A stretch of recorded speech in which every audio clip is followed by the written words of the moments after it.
Hi guys, welcome back. All right, hey. So this is going to be a single storyline. All right, so we assume that our character is single. Um, Granted, we don't really know where the storyline is going to take us, but we assume our character is single, footloose, fancy free. It's not supposed to be reconciliation stories with exes, but sometimes those things happen. But we shall see. We start out with a tough message. So we have a single character that is perhaps feeling pretty much unloved right now, or they really need to give more love themselves. This is somebody who could be having some tears. The only thing is, you know what? Even if this card had been upright, the anthem for this song is Tainted Love.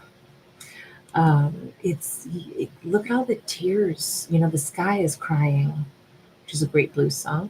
Um, but why would we ever want a cup of love to be full of tears? You know, why would we want that? So even if our character is sad right now, whatever it was that they wish they had probably wasn't in their greatest and highest good, because it too had hurt and pain associated with it. Seven of Cups.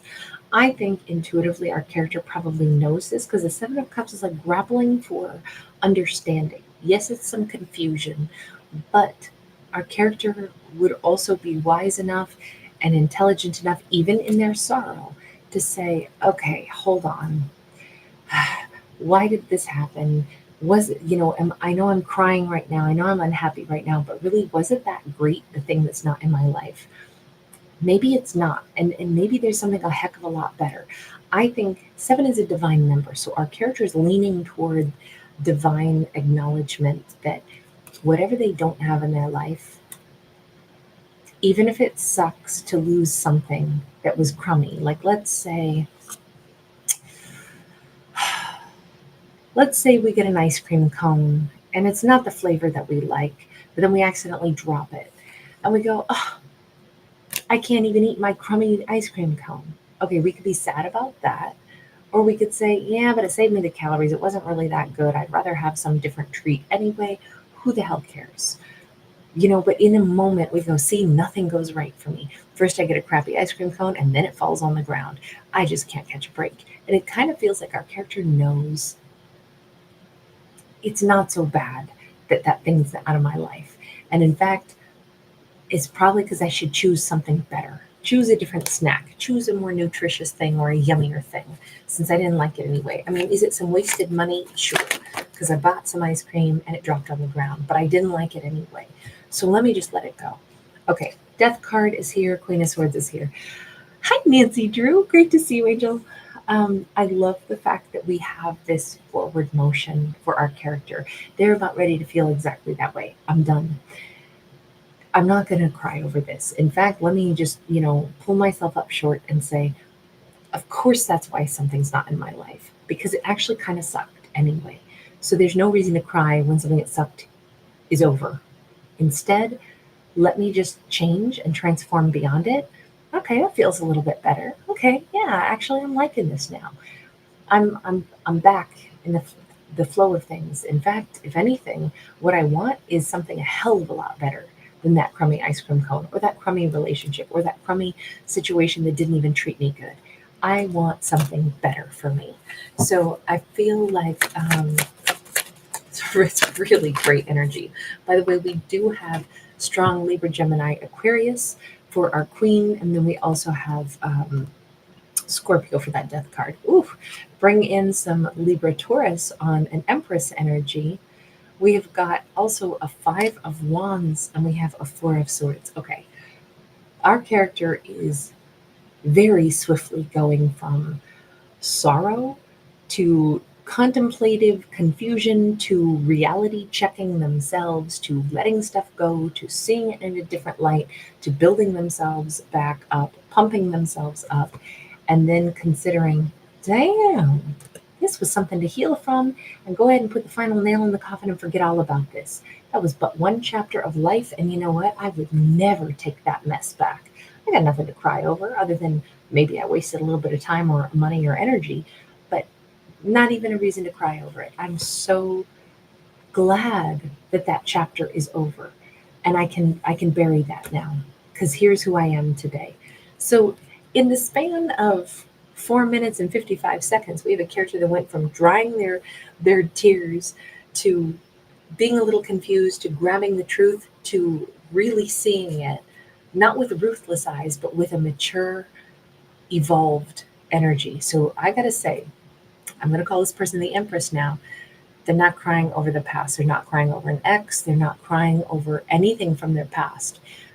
An empress lives in the today and into the future. The only thing they care about from the past is what lesson did I pick up along the way. They don't pine for things that have already occurred. They don't. An empress is too busy building. She doesn't have time. Like if you've ever had a really busy day, say you're in the midst of like, oh, last night, my partner and I broke up, but then the following day, you literally have the busiest day you've ever had at work and, after work and all these other things, all these other people that filled your life. You didn't have time to even think about that ex. Free time is where we sit around and, ruminate. But an empress is always busy building. She doesn't leave herself a whole lot of time to just stew and brew, which I think is so awesome that she's not. Okay, so let's just look, since she's only looking toward present and future. She, he, it doesn't matter. Dwayne, great to see you. Lots of love to you. Wow. She's only thinking about present and future, and she's already ready to meet the new boo. Gemini energy, lover's card, super passionate. She is not pining for the intimate connection of her past. She is very much, it's funny because she's kind of like fanning herself, kind of like, whew, little spicy thoughts. I don't know. Maybe she or he is reading some romance books and realizing, ooh, I want a character like that, or I want what I envision from my mind, or maybe our character has actually spotted someone and they're having a little bit of sultry thoughts. I feel like this Empress is already onto the new, onto the future lover. It's very much about romance. This single storyline is about a character, okay, who is drawn to romance, but I have to say they may be drawn to somebody who is, I'm going to say British. I don't know why. I just think of this as a British gentleman, someone who could be a little bit prim and proper, seemingly. They haven't approached our Empress yet, and she could be turned on by that. She could be very interested because it's like, oh, I only see them in a suit and tie. I only see them very prim and proper. Bet you they're wild underneath, though. It feels like that kind of daydreaming. Like she's playing the prim and proper game too, but I just don't think that her mind is all squeaky clean. I'm sorry. I think that we got a feisty, sexy Empress over here. We have the Judgment card. I'm wondering. So the Judgment can be reconciliation. It can also be making a delay in a judgment call or making a judgment call. The fact that it's upright, I would say this is a character trying to make a judgment call. If she is looking toward her present and future and she wants passion and she's met somebody who seems to be withdrawn a little, they have not come toward her, but she's got a little fantasy going on about them, she may be making a judgment call in her own mindset. You notice that we have the angel that's made out of statue. She may be saying, even if I think that there's a vibe going on, the fact that they haven't moved toward me, I'm going to make a judgment call and say there's probably a reason they haven't. And I'm an Empress. I'm not chasing anybody. And even if I have like sensual thoughts about somebody, and even if I think they share those thoughts, even if I know that they do, because let's face it, don't we usually always know? Can't you walk into a room and scan and be like, you and you are one of my kind? Doesn't mean I'm going home with either of you, but I can already tell exactly who the people are that I'm vibing with in a room. I think just like, we're people, but we're also animals, right? And I think an Empress is not going to pretend that she doesn't know what she knows. An Empress just rolls with it. It's like, yes, I'm an Empress. I operate from my higher self, but I in my higher self, I also know that there's a powerful intuition and animal side, and that's a beautiful side as well. The difference is an empress has control and a check and balance system over their animal side. So they're in touch with it. They're not ashamed of it. They own it. They go, yeah, you're thinking this kind of thought just like I am, but you're not coming toward me because you're in check also. So what does that mean? There's probably a reason. There's a reason. Maybe I met you and this is divinely guided, but even our angel that brought us together is made of stone. There's a reason that nobody's moving. We're playing statue game right now. And I don't know how long the statue pose needs to last. Remember when people were doing that, like the statue challenge, and it was like, I just remember like, oh gosh, I think it was like the whole Warriors team went into like, like frozen statue mode. My earrings don't know to play along. And it was fun to see everybody do their best statue pose. But it feels like this relationship is in statue moment. Doesn't matter what's going on behind their eyes. Doesn't matter what's going on. That spicy, like, wow, we could have a really good time together. We're still not making it happen. And there's a reason for that. King of Cups. Okay, so this king is like submerged in water, but this actually has feminine made out of water on this card, which gets a little bit extra complex. So I never care about genders when I tell stories, but to keep the story straight, I try to go with what we see on the cards. This card says one of two things. Either whomever this is she's drawn to, who is not making a move toward her, they are a deeply emotional king. They're very attuned to their divine masculine and feminine energies. When they choose to like open up their heart, I mean, come on, look at this person's like arms wide open. It will be amazing. It will be very loving. They will give their whole heart, but that's also maybe what they've learned is, I just got dizzy. That's weird. When they give their whole heart, they know that they give their whole heart. So they don't want to rush in. They want to make sure they watch a little bit longer, that they get to know even an empress a little bit more before they, put themselves out there and risk a heartbreak. Now, the other way I could read this is that they would like her to be kind of submerged in their life a little bit first. It basically, it's like, I think this is right characters and almost right time, but some more energy has to be exchanged between them before emotions are spoken about. I think that this person feels deeply and they want the emotional bond, the emotional interest, even the unspoken energy between them to be enhanced before they take a step forward. Because I don't think this person does anything by halfway measures. I think that they either hold back completely or they open up completely. I don't think that they know how to hold back. Well, that's not true. They know how to hold back or they know how to be all in, but they can't do the I only care about you 50%, I'll guard my heart. I like the fact that this person doesn't they don't overthink things, but they are a valve that is either like we're not together or we are. They don't do the in between. We have a 10 of Pentacles. They definitely want to meet our Empress completely at the midway point. You're interested, I'm interested. We see each other. We know we're attracted at some point in time. I feel like this person could see her, say 4 days consecutively before they walk up to her. And then when they start a conversation, they'll start up in the middle as if they already had been talking to her. Because it's like, what do you mean? I've been seeing you for 4 days. On Monday, you wore the green blouse. On Tuesday, you walked over to that side of the building, and then I watched you walk back across. I saw you. You saw me too. On Wednesday, you had a headache. I could tell. You rubbed the back of your neck.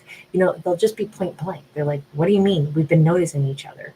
I think they'll be all in when they do speak up, but they want it to be like, this could work really well for her because an Empress, again, knows what they know.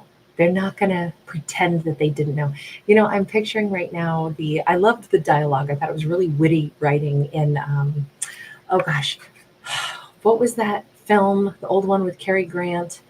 Um, it's, oh God, it's kind of like the Sleepless in Seattle, just because of they're supposed to like meet at the end at some like Space Needle type place or something. I can't think of the name of the film now, but the writing in it was really witty, but it was a lot of like two characters that already knew what the other one was thinking. And so the writing was interesting. The dialogue was great in that film because it was so, they didn't have to say, they didn't have to give the audience the entire sentence because we could watch them already know what the other one had half been thinking, and neither character acted puzzled or like, what? Oh, I didn't notice you, because they weren't pretending. They were like straightforward. If they were interested in each other, it was very like upfront. And that reminds me of the way this character may behave, which could be terrific for this empress. Somebody who's not playing games. She knows what she knows. He knows what he knows. Even if they hold back for a little bit, it's to do that self check. Like, the empress is looking my way and I'm looking their way, and we have a vibe, right? We're both feeling it. So let's not pretend we don't. By the time we start talking, we don't have to question, are you paying attention to me? Are you interested in me? Because we both already know it. I like the confidence and the certainty. And I actually think this fits her because she's that person, right? She was crying over something, and then she shook herself and said, this is bullocks. I know that this wasn't something for me to cry over, because I want better. I truly am done with the past and the way the past was. I'm a realist. I also know that there are better matches out there for me. I know this. So why would I victimize myself or make it a bigger sorrow when really it should, that the thing of the past really doesn't matter. What matters is having happiness moving forward. That attitude that she has, I think, is so perfectly matched to somebody else that has a lot to offer. They feel the same way about her, but they may just take a day or two before they approach her. I think that's awesome. I love the fact that these two will have, it's like they go from 0 to 60 like that. They go from not talking but noticing each other for a few days, even, or maybe 4 weeks even, to like, that's it. They're together. They're already building something together because they both knew that's what they both wanted. It's not that they don't have to still get to know each other, but it's like there's a certain amount of trust that's built by observing somebody for a period of time before really just leaping into relationship. And because neither person's playing, they're not being coy. They're there's a very real interest here, even though action isn't taken immediately. I don't know, it's a nice way for two characters to actually kind of reassure one another that I am who I seem to be and you are who you seem to be, and I can tell. Okay, the reason this is a different tempo storytelling and a little hard for me to verbalize it is because it's a two of cups. So there's a powerful 5D connection, a powerful unspoken component that then gets turned into the 3D component. These two have a ton of balance. It's like their souls match, and it's hard because I'm trying to describe the unspoken soul connection that they can feel, but also trying to put it into like tangible words. That makes a lot more sense. This is a two of cups relationship. Oh, that's beautiful. I am so happy to see a really great single storyline. Everybody, so nice to see you tonight. Wet Level 818, great to see you. Faith, Action, Bravery, thank you again, sweetheart. Thanks for all of your support and your love. You're so awesome. Sheila Thomas, great to see you tonight. Wajuna Wild, always a pleasure. I'm delighted you're here. My soul shine, it is my pleasure. Thanks for popping in. Xavier Tovar, I'm great. How are you? Good to see you, hun. Jaguar 101, hi. You guys are awesome. Thank you so much. Wet Lobo, I love the lightning strike down there. That's awesome. Oh, and the heart on fire, too. You got the cool emojis tonight. All right, you guys, take care. Lots of love. Bye again. Good to see you, Dwayne and Nancy. All right, I'll see you guys in a few minutes for the today's topic video also. All right, and I'll see you guys tomorrow for a full moon message. Bye, guys.